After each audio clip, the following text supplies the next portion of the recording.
Hi, and welcome. You're listening to the X22 Report. My name is Dave, and this is episode 1383B, and today's date is September 20th, 2017, and the title of the episode is the U.S. Getting Prepared to Leave Syria? Let's get into the economic collapse, political, and geopolitical news. Now, we've been talking about health coverage and Obamacare for quite a while, and it is in a death spiral. But what's very interesting about Obamacare is that the average cost of health coverage offered by employers, it has now reached $19,000 for a family plan this year. This is about the same price as a, low to mid-range new car. I mean, this is just completely unbelievable of how expensive it is. And we know that the premium prices for individuals has gone up quite a bit, especially family plans who are people who are paying on their own. And we see right now that this whole thing cannot be sustained. Obamacare right now, it is on the verge of collapse. Companies cannot afford it. People cannot afford it. And it's it's completely out of reach for the everyday person. And a lot of small companies, they just can't afford to pay these type of premiums. It just doesn't work in the business model. And this is why a lot of these smaller companies are having a huge amount of problems trying to survive. Now, out in Spain, we know that a referendum is coming up very soon, and it looks like the Spanish government is trying to stop this completely. The Spanish police, they arrested top-ranking Catalan officials, including the region's junior economy minister, and it was a huge crackdown. And they went along and they arrested these people. They released them later on, but it looks like they're trying to push the agenda to say, listen, if you go forward with this, we're not going to let it happen. And at least a dozen high-ranking local officials were arrested, and they're out there protesting. They're saying, no, we want a referendum. We want our independence. And it looks like it's going to happen. We'll see what happens with the referendum and how that turns out, but it looks like they are definitely pushing in that direction. We see Venezuela. Well, it looks like they missed their September 15th interest payment on $185 million right now. It looks like they're going to be going into a 30-day grace period. And we have to understand that Venezuela is under a huge amount of pressure. The United States is placing a lot of sanctions on Venezuela. We know Venezuela is in the process of moving away from the dollar, moving towards the yuan. And I wouldn't be surprised if maybe the BRIC nations come to the assistance of Venezuela and help them out, and we'll have to wait and see. And we can see right now that once they move away from the dollar, all these sanctions and everything that's been going on is going to be absolutely meaningless. Now, we talked about sanctions on China, and Treasury Secretary Steve Mnuchin, he is out there, and he's warning that the U.S. may impose additional sanctions on China, potentially cutting off access to the U.S. financial system. Now, we mentioned this before. The United States is becoming very, very worried about what China is doing with their trading system, and this really has to do with the cabal, where they're saying they cannot let this happen. And this is why you hear sanctions floating around. Remember, everyone still thinks that Trump is in charge, but there's many of the deep state cabal still in charge of government, pushing their agenda. There's neocons there that want war, and we can see that they're not letting this go.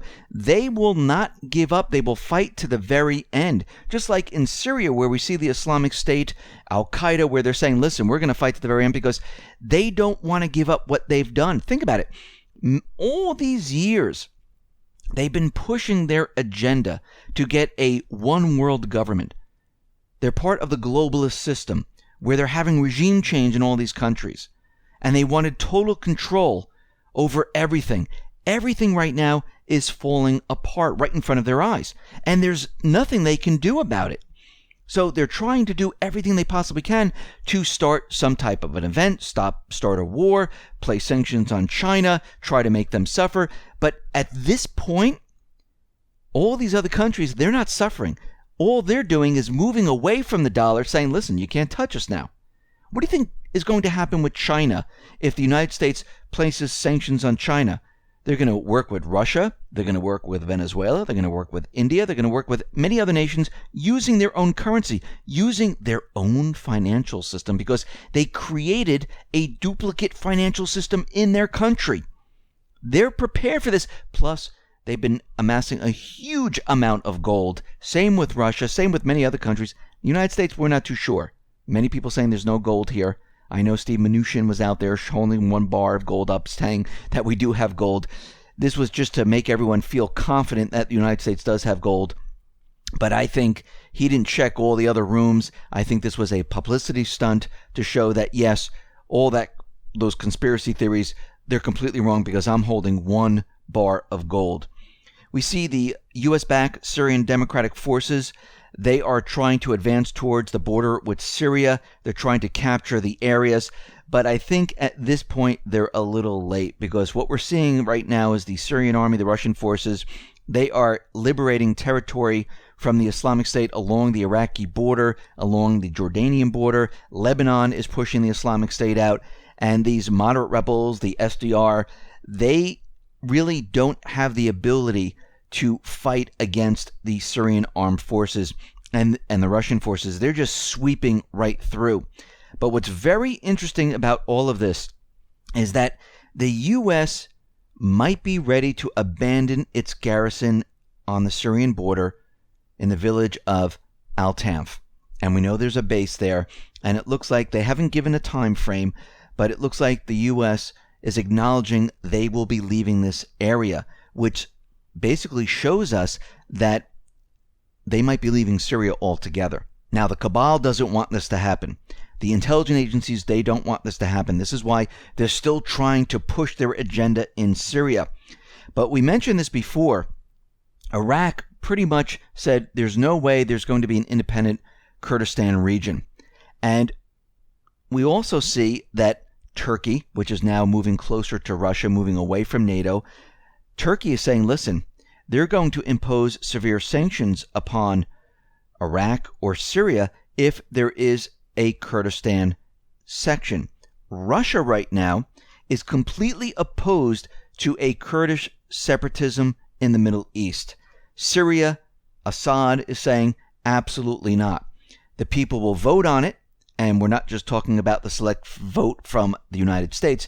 He says they will vote, for the whole country if this needs to happen. But we can see right now, Assad brought them back. Assad brought in Russia. Russia helped remove the Islamic State, got rid of Al-Qaeda, liberated village after village, town after town. And at this point, I don't think the people are going to say, something, let's give the Kurds their independence right now. And we see that this is probably a no-go situation, which tells us that the United States, the cabal that's been trying to push this agenda, they're running out of options in Syria. I think it's just a matter of months before the United States completely is asked to leave this area. I think Russia and Syria are going to say, listen, it's time. And this is why they're making preps to abandon the Al-Tanf area, abandon the garrison area along the border, because they realize the game is over. But the cabal is not finished as of yet. What's very interesting is that there's this commercial that's out there with Morgan Freeman, and they are making this case saying that, Russia is responsible, Russia is cyber attacking, Russia this, Russia that.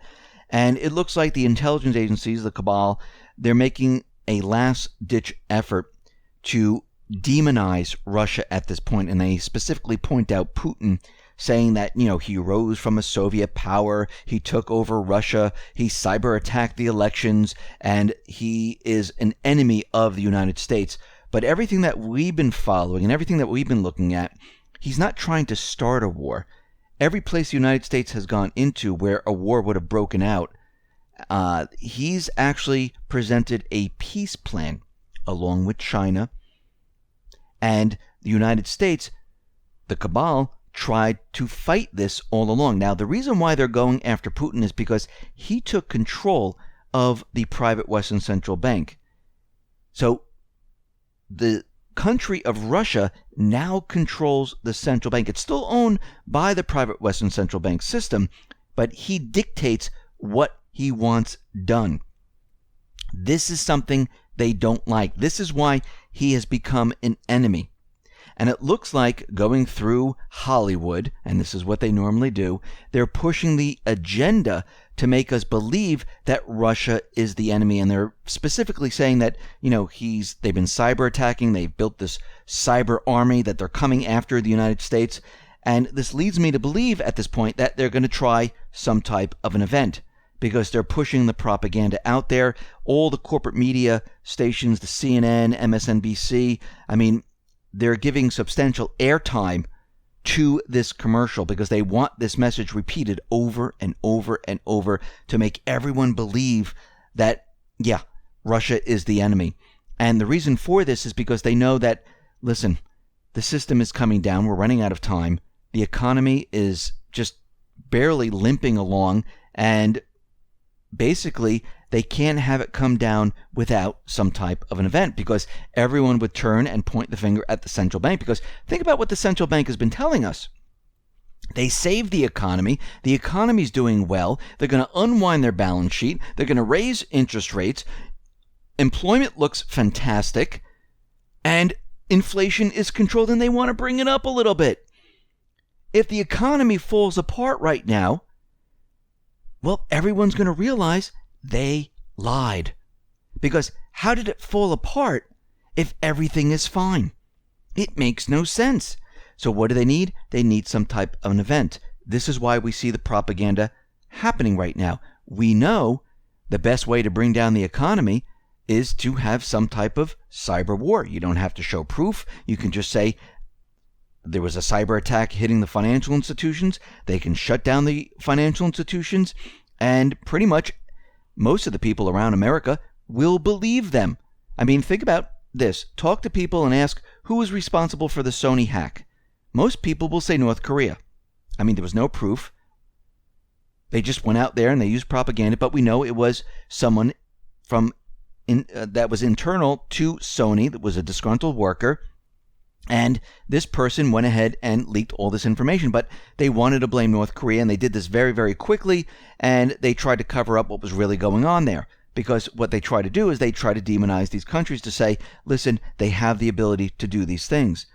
Now, what they're trying to do is they're trying to show that Russia does have the ability. Putin is the enemy. Russia's getting ready to attack. The question is, why would they do this? More and more countries are joining the BRICS system.